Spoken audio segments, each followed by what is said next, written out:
আসসালামু আলাইকুম। দেশে এবং প্রবাসে সবাইকে অনেক শুভেচ্ছা ঈদুল আজহার, যে যেখান থেকে ভিডিওটি দেখছেন। আমি ঈদের দিন, যেহেতু আমাদের মালয়েশিয়াতে একদিন আগে ঈদ হয়ে গেছে, তো ইউরোপ, সৌদি আরব অনেক দেশেই একই সাথে ঈদ উদযাপন করা হয়েছে।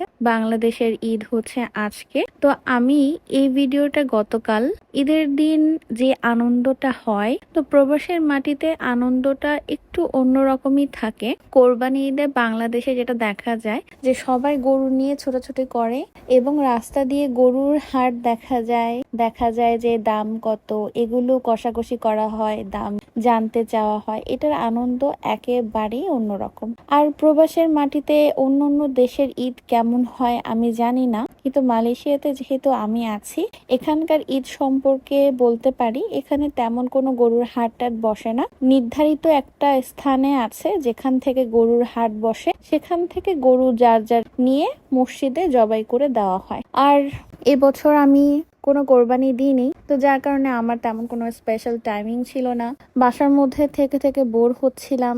আর প্রবাসের মাটিতে যখন যার সাথে পরিচয় হবে, যদি ভালো একটা সম্পর্ক গড়ে ওঠে ফ্যামিলির মতো, তখন তাদেরকে নিয়ে ঘুরতে যাওয়া, তাদের সাথে সময় কাটানো, এটাই মনে হয় একটা পরিবার। ঠিক তেমনই আমিও আমার একটা পরিবারের সাথে ঘুরতে গিয়েছি। আমার অনেক ভিডিওতে দেখতে পাবেন ছোট্ট একটা বাচ্চা সহকারে আমি ভিডিও আপলোড করতাম। তো ওর নাম হচ্ছে রামিসা।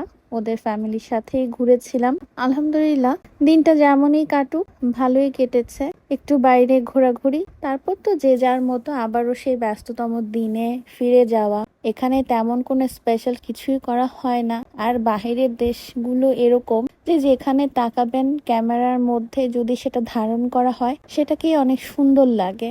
ক্যামেরার বাহিরের জগৎটা অন্যরকম, ক্যামেরার ভেতরের জগৎটা অন্যরকম। তো ঈদের দিন কে কোথায় ঘুরতে গিয়েছেন?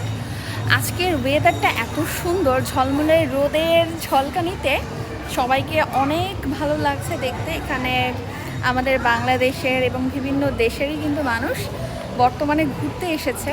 দেখতে দারুণ লাগছে, আমার কাছে খুব ভালো লাগছে।